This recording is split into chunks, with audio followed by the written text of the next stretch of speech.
Bonsoir à toutes et à tous, ravis de vous retrouver sur Monaco Info. Nous sommes le jeudi 7 juillet, voici les titres de ce journal. Le conseil scientifique de l'INSEE s'est clôturé aujourd'hui. Bilan des principaux chiffres avec son directeur Alexandre Bubiot. Ça y est, la collection automobile du Prince Albert II est sur le port Hercule. Nous vous emmènerons en exclusivité découvrir la nouvelle scénographie du musée. Nous recevrons également dans ce journal le créateur Christian Louboutin. Vous saurez tout de son exposition et surtout de son amour pour la principauté. Mais nous débutons cette édition avec une conférence organisée ce matin par le gouvernement princier, par Extended Monaco et par la MAF. Cette conférence avait pour thème le numérique au service de la croissance du Private Wealth Management à Monaco. Le ministre d'État Pierre Dartout et le ministre des Finances et de l'Économie Jean Castellini étaient présents. L'occasion d'aborder différentes thématiques dont les nouvelles technologies qui bouleversent les métiers financiers. Le conseil scientifique de l'INSEE s'est clôturé ce matin. Pour nous parler de son contenu, nous recevons dans ce journal Alexandre Bubiot. Bonsoir à vous Alexandre. Bonsoir. Alors vous êtes le directeur de l'INSEE. Comment s'est déroulé le conseil ? Ce 14e conseil scientifique, donc c'est très bien déroulé. C'était la première fois pour moi le conseil en tant que directeur, puisque j'ai été nommé en novembre. Mais c'était mon 14e conseil, puisque je suis là depuis la création de l'INSEE. Donc ça s'est bien passé, le ministre d'État est venu clôturer ce conseil, a félicité l'INSEE et le conseil scientifique pour les travaux qui ont été accomplis dans l'année. Alors est-ce que vous pouvez nous dévoiler les grandes lignes qui sont ressorties de ce rendez-vous ? Premièrement, on a présenté nos publications. L'INSEE, c'est la première année, on a 58 publications sur une période comme ça. En plus, toutes nos publications sont maintenant simultanément traduites en anglais et mises sur le site. Donc il y a eu vraiment un surcroît de travail là-dessus. Donc ça, c'était la première partie, les publications. Et ensuite, il y a eu deux grands sujets dans ce conseil. Le premier, ça a été les données sanitaires et vaccinales, puisque le ministre d'État a souhaité l'an dernier que ce soit l'INSEE qui gère ces données, la publication, les calculs. Donc ça a été présenté aux membres du Conseil. Il y a eu pas mal d'échanges sur des données, la façon dont c'est calculé, la comparabilité avec d'autres pays, etc. Donc ça a été très très enrichissant. Donc ça c'était vraiment le premier point fort de ce Conseil. Et le deuxième point fort, c'est qu'on a présenté en avant-première aux membres du Conseil scientifique les premiers résultats de l'étude sur la mesure des écarts de salaire hommes-femmes. Donc c'était la première fois que ces chiffres étaient présentés, je dirais, au public, même si c'est un public restreint, puisqu'il n'y avait qu'une seule présentation qui avait été faite au gouvernement. Et cette étude sera rendue publique le 19 juillet lors d'une conférence de presse. Alors vous l'avez abordé un petit peu en début d'entretien, ce conseil consultatif permet aussi d'établir une feuille de route dans le domaine donc, du scientifique. Qu'est-ce qui va se passer pour l'avenir ? On a présenté cette étude sur la mesure sur les écarts de salaire, donc qui avait été fait avec le Comité pour la protection des femmes. Donc c'était une première coopération qui a très très bien fonctionné, comme l'a souligné M. Chiappori, le président du Conseil scientifique. Et là, d'autres collaborations se mettent en place, notamment avec le délégué interministériel pour l'attractivité, M. Frédéric Genta, avec une étude sur les retombées du fonds bleu, avec une étude aussi sur l'attractivité. Donc on est en train de travailler justement avec M. Genta et ses équipes pour leur fournir un maximum de données pour prendre des décisions sur l'attractivité de la principauté, quelles mesures à adopter. Mais on travaille, il y a aussi une collaboration qui est en train de se mettre en place avec la direction de la fonction publique sur la qualité de vie au travail. Donc on va arriver en soutien de ces directions pour les aider sur les enquêtes qui vont être mises en place. Donc c'est une aide à la fois technique sur l'envoi des enquêtes, mais aussi sur le traitement des retours, de la donnée. Et après, ce sera chaque direction qui publiera ses résultats. Ce n'est pas des enquêtes INSEE, mais c'est vraiment une collaboration étroite entre deux services. Et on est très très content de pouvoir leur apporter notre connaissance, notre savoir-faire sur ces sujets. Dernière question, vous en avez parlé aussi rapidement avec la sortie de la nouvelle édition du recueil Le Monaco en chiffres. On a parlé de la reprise de la croissance économique. Qu'est-ce qu'il faut retenir d'autre pour cette année ? 2021, c'est une bonne année. Donc on voit tous les marqueurs de la croissance être présents, que ce soit au niveau du commerce international, au niveau du chiffre d'affaires, de l'emploi. Tout est au vert. Donc ça se passe très bien. Après, je vous dis, il faut quand même relativiser, parce qu'il y a certains secteurs qui ont été très durement impactés par la crise et qui aujourd'hui, malgré une progression, un rebond, peinent à retrouver leur niveau d'avant la crise. On peut parler des autres activités de service, c'est-à-dire toutes les activités que l'on va retrouver autour de certaines manifestations, comme le Grand Prix de Formule 1. Donc effectivement, en 2020, pas de Grand Prix, pas de manifestation autour, donc un secteur très fortement impacté. 2021, on recommence à sortir la tête de l'eau, et là c'est vrai que 2022, les résultats sont encourageants pour ce début de saison. Merci beaucoup à vous, Monsieur Bubio, d'avoir répondu à nos questions. On retiendra que malgré tout, on restera positif, tous les voyants sont au vert. Merci à vous. Merci. Après avoir fêté la semaine dernière ses 120 ans, la Sûreté publique organisait cet après-midi à l'Auditorium Régnier 3 sa cérémonie de remise des cartes professionnelles. Le prince Albert II était présent, accompagné de Pierre Dartout, le ministre d'État, de Stéphane Valéry, le président du Conseil national, de Sylvie Petit-Leclerc, la secrétaire d'État à la justice, et encore de Patrice Célario, le conseiller de gouvernement et ministre de l'Intérieur. Il s'agissait de la 52e promotion d'élèves agents de police et de la 26e promotion d'élèves lieutenants de police. Cette promotion s'appelle la promotion Yann Benard, en hommage au lieutenant décédé à la suite d'un accident tragique de speedriding. Un mot de sport à présent avec la jeune cavalière monégasque Laura Gramaglia qui s'est qualifiée pour les championnats d'Europe de moins de 21 ans. Elle y participera avec son cheval Raya de Galone. Cet événement réunira l'élite européenne et se déroulera à Vic en Espagne au mois de septembre. On vous tiendra évidemment au courant de ses performances.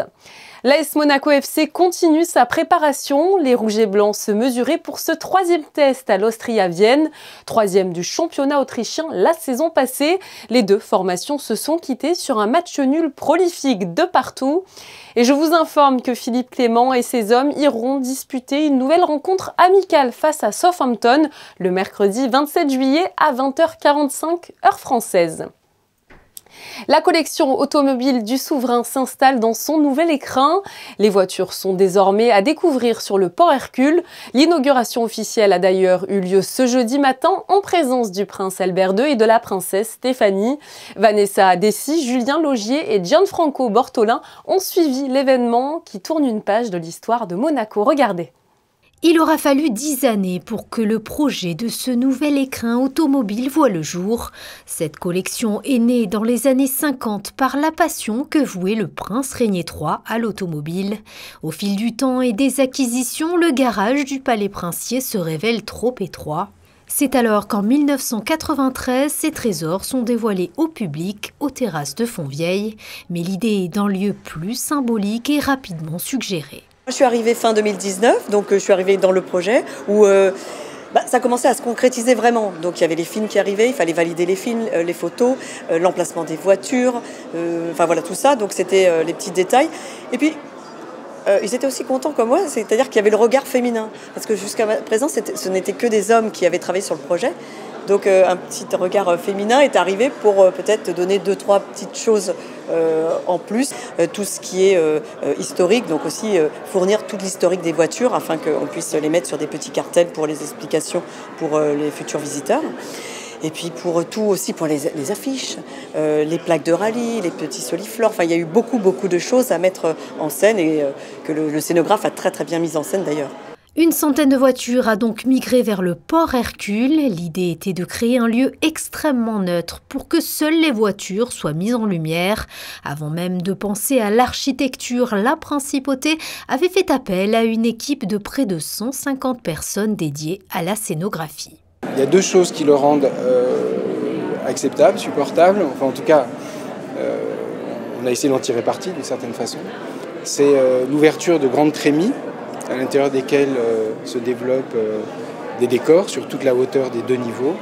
Et puis également les matériaux choisis pour le plafond, hein, puisque ces grandes trajectoires en fait, sont réalisées dans un métal qui est réfléchissant. Il faut savoir que pour éclairer une automobile, c'est comme un objet poli. En fait, on n'utilise pas de spot ponctuel. Quand on fait dans le cinéma, par exemple, on met hors champ de très grandes surfaces qu'on éclaire et les voitures finalement reprennent en reflet le dessin exact finalement de ces surfaces. Propriétaire à 90% de la collection, la famille Princière est naturellement au cœur de cette scénographie. Une exposition unique qui retrace l'histoire automobile. Je suis très heureux de voir l'aboutissement de ce très beau projet. Alors, bien sûr qu'il y a une histoire familiale qui est ici racontée, mais c'est une histoire aussi du lien de l'automobile avec la principauté, avec la course automobile, avec le rallye, avec le Grand Prix, avec tout ce qui fait cet univers. Et donc voilà, je suis très heureux que cette collection puisse avoir un nouvel écrin avec une large part à l'image et au numérique. Je pense que les visiteurs trouveront leur bonheur ici. La collection de voitures de Son Altesse Sérénissime le Prince de Monaco a officiellement ouvert ses portes ce jeudi au public. Et sachez que nous vous proposerons un magazine consacré à cette nouvelle installation dès la semaine prochaine. Nous avons suivi pas à pas le transfert des différents véhicules. La grande exposition estivale du Grimaldi Forum ouvrira ses portes ce samedi. En primeur, nous vous proposons une visite guidée de cet événement consacré à l'univers du créateur Christian Louboutin. Voyez ce reportage réalisé pendant la visite presse de Fabien Bonilla et Alexa Vial. Après Paris, il y a 2 ans, Christian Louboutin propose un chapitre 2 à cette exposition qui se veut itinérante. Son nom, l'exhibitionniste, le créateur de souliers qui s'arrache dans le monde entier par les plus grandes stars, se met à nu, ou du moins son imaginaire, à travers 14 salles sur 2000 m², une exposition qui n'est pas uniquement consacrée aux chaussures. Il y a des centaines de souliers, il y a des centaines d'œuvres, de photographies, de films. C'est une exposition extrêmement généreuse où on rentre vraiment, on plonge dans un univers. La scénographie est particulièrement léchée, féerique même, entre classicisme et ultramodernisme. Chaque salle est un univers différent. Même s'il y a eu un premier chapitre à Paris, cette exposition au Grimaldi Forum se veut inédite. C'est une exposition où Christian Louboutin, qui adore la Riviera, qui adore la Principauté de Monaco, a essayé d'amener toutes ces sources d'inspiration purement monégasques. Et donc il y a au-delà des collectionneurs et des musées qui ont prêté pour cette exposition, musée parisien, le musée des Arts Déco, le Victoria Albert Museum, le musée de la porcelaine de Sèvres, il y a également des prêts incroyables et très intéressants qui amènent cette touche particulière du musée océanographique, des collections du nouveau musée national. Et ça, c'est vraiment la chose intéressante. Les liens avec la principauté sont forts et par un concours de circonstances, une princesse a contribué au développement de la marque Louboutin à ses débuts. Quand il est tout jeune créateur, sa première boutique, passage du Rododard, rue Jean-Jacques Rousseau, par hasard, une femme d'une allure incroyable rentre, commence à essayer des souliers. Une journaliste américaine se trouve là, se dit « Mais mon Dieu, déjà Christian Louboutin a la princesse Caroline comme cliente ». Et voilà, donc c'est aussi une exposition qui se tisse avec de beaucoup d'amitié, de choses, d'affinité artistique, de générosité, de complicité. Et ce caractère très joyeux, je pense, ne fait pas de mal dans notre époque contemporaine. Christian Louboutin, l'exhibitionniste, chapitre 2 à découvrir au Grimaldi Forum de ce samedi et ce jusqu'au 28 août. Et nous avons la chance ce soir d'accueillir dans ce journal le créateur de souliers et figure incontournable du monde de la mode, Christian Louboutin. Bonsoir. Bonsoir. Merci beaucoup d'être avec nous ce soir, d'avoir répondu à notre invitation. Alors, première question qui concerne justement cette exposition qui débutera donc ce 9 juillet. La scénographie s'étendra sur, je crois, 2000 m² et dévoilera des inédits liés à vos inspirations monégasques. Est-ce que vous pouvez nous en dire plus ? Alors, je pense qu'il faut venir voir l'exposition pour comprendre à quel point elle est monégasque. Mais la première exposition qui a lieu il y a 2 ans à Paris, était dans un musée qui comportait des très importants aquariums et qui était un musée où, quand j'étais petit, j'allais souvent. La première fois où j'ai voulu aller à Monaco quand j'étais adolescent avec mes parents, c'était pour voir le musée océanographique, qui est un musée extraordinaire. J'y suis retourné depuis assez souvent et il y a des collections extraordinaires. Donc il y a une partie de l'exposition qui est aussi dédié à montrer des collections du musée océanographique et d'autres collections qui concernent Monaco. Pourquoi avoir voulu que cette exposition intitulée, je le rappelle, L'exhibitionniste, chapitre 2, soit dévoilée à Monaco? C'était important pour bien la préparer, qu'elle soit préparée en Europe dans un bel endroit. Parce qu'ensuite, elle doit partir en Chine. C'était important pour moi de pouvoir vraiment, le second chapitre, de l'embrasser complètement. Et dans les conditions qui ont été les 2 dernières années, il fallait que ce soit un endroit qui ne soit ni hostile, ni compliqué, et surtout très beau. D'où le choix de Monaco. Si les souliers seront évidemment à l'honneur lors de cette exposition, vous avez surtout voulu rendre hommage à ceux qui vous inspirent et qui vous font rêver. Qui sont-ils finalement ? Alors l'exposition finalement est presque coupée en 2. Il y a une première partie qui est vraiment liée à mon travail, vraiment autour de mon travail mise en scène. Et la seconde partie, j'essaie de rendre hommage à toutes les influences, tous les gens que j'ai pu rencontrer, qui m'ont aidé, qui m'ont inspiré, qui m'ont fait rêver, tel que Alan Jones, tel que Imran Qureshi, qui est un miniaturiste extraordinaire, et d'autres, Lisa Rihanna, qui est une artiste néo-zélandaise. Enfin, donc il y a eu des collaborations qui ont été faites autour d'ici ou autour de mon travail. Mon père lui-même était un artisan, donc moi j'ai été élevé dans le culte de l'artisanat et dans le respect des artisans. Et c'est une chose qui est importante pour moi. Les objets, les œuvres, c'est important. Donc on y voit beaucoup d'œuvres, beaucoup d'objets, de temps en temps des choses signées, de temps en temps des choses non signées. Elles sont mélangées pour expliquer que dans le fond, la signature, c'est un plus, mais ça n'est pas vraiment la chose la plus importante. La chose importante, c'est le regard qu'on pose sur un objet. Alors, je le rappelle, Monsieur Louboutin, l'exposition existait déjà et c'est un petit peu donc l'imaginaire monégasque qui vous a emmené à enrichir l'exposition. Exactement, le chapitre 2 est assez différent du chapitre 1. Le chapitre 1 était à Paris. Là, l'exposition est plus grande, elle est plus solaire. Et la deuxième partie, la partie des influences, est définitivement plus généreuse. Dernière question, Monsieur Louboutin, qui n'a rien à voir avec l'exposition, qui vous concerne et qui concerne le bal de la Rose. Il va se tenir demain. Vous, vous êtes occupé de la direction artistique. Racontez-nous. Quand Karl Lagerfeld est mort, la princesse de Hanovre m'a demandé si je pouvais prendre sa place en tant que directeur artistique du Bal de la Rose. Donc c'est une chose à laquelle j'ai immédiatement accepté, ça c'est la première chose, avec un grand sourire et un grand plaisir.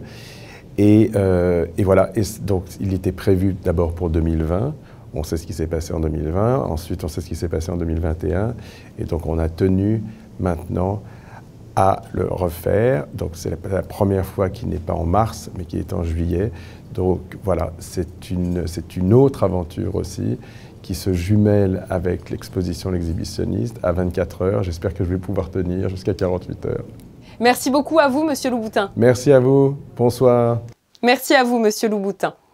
Nous prenons à présent la direction du théâtre du Fort-Antoine. Comme chaque été, il reprend du service. Du 8 juillet au 2 août, c'est un théâtre vivant et éclectique qui vous sera proposé. Juliette Rappert et Hugo Comassa sont allés à la rencontre de la compagnie de la Cordonnerie qui se produira sur scène ce vendredi pour présenter Hansel et Gretel. C'est l'histoire d'Hansel et Gretel, d'une forêt, d'une sorcière affamée et d'une fin heureuse. La compagnie de la Cordonnerie propose une nouvelle version du conte des frères Grimm, non pas avec des enfants, mais avec des personnes âgées en ciné-théâtre. C'est un ciné-spectacle, c'est-à-dire c'est une représentation qui mêle du cinéma, du théâtre, de la musique live et des bruitages. Et dans notre version d'Hansel et Gretel ne sont pas des enfants, mais des personnes âgées en fait. Nous, on a décidé de faire un peu un contre-pied et d'actualiser, de moderniser, de réécrire plutôt en fait à l'heure actuelle. Et effectivement, l'abandon tragique des enfants là devient l'abandon tragique des parents âgés qu'on laisse dans la forêt. Le théâtre du Fort-Antoine soutient la création et propose différentes formes d'art pour un projet artistique novateur et unique. On propose un concert, ça a marché ces dernières années, des projets comme ce soir autour de la musique, du cinéma, voilà, donc de proposer vraiment tout plein de pépites artistiques. On mise sur des spectacles tout public. On a 2 spectacles, donc ce soir et la dernière du festival qui sont des spectacles familiaux Et puis voilà, passer des soirées toujours conviviales. Concerts, art du cirque, la programmation cette année se veut riche en sensations, notamment avec un concert de Portico Quartet le 12 juillet, un portrait de la légende du blues Nina Simone accompagnée à la guitare le 22 juillet, ou encore dépôt de bilan le 29 juillet de la compagnie La Gueule Ouverte. Le deuxième MC Summer Concert Énergie aura lieu demain à 18h30 à l'espace Léo Ferré. Ce show est organisé conjointement par le gouvernement princier, par la mairie de Monaco et par le Conseil national. Vous pourrez y découvrir de nombreux artistes, Camélia Jordana, Lucenzo ou encore Kinvey. Ce concert, je vous le rappelle, est réservé aux 13-25 ans, monégasques résidents ou scolarisés en principauté et il est gratuit. Les soirées enfantines se tiendront telles du 6 juillet au 17 août au Square Gasto, un mercredi sur deux, de 18h à 19h. Hier, c'était le spectacle appelé La Pyramide, avec la participation du public et l'aide de curieux personnages. Le personnage principal, Moussa, a réussi à trouver les 3 clés sacrées pour ouvrir la porte secrète du sarcophage. Le prochain rendez-vous des soirées enfantines sera le 20 juillet avec une soirée Crazy Circus. Francis Cabrel a enchanté hier soir les spectateurs du Grimaldi Forum. La figure incontournable de la chanson française a repris la route des concerts avec une tournée baptisée Troubadour Tour. Depuis plus d'un demi-siècle, le public chantonne ses plus grands titres.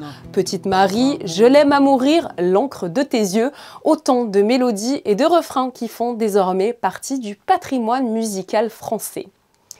Nous retrouvons tout de suite Vanessa Dessy pour un point complet sur la météo. Bonsoir à vous Vanessa. Les températures diminuent enfin un peu, je crois, pour ce vendredi 8 juillet.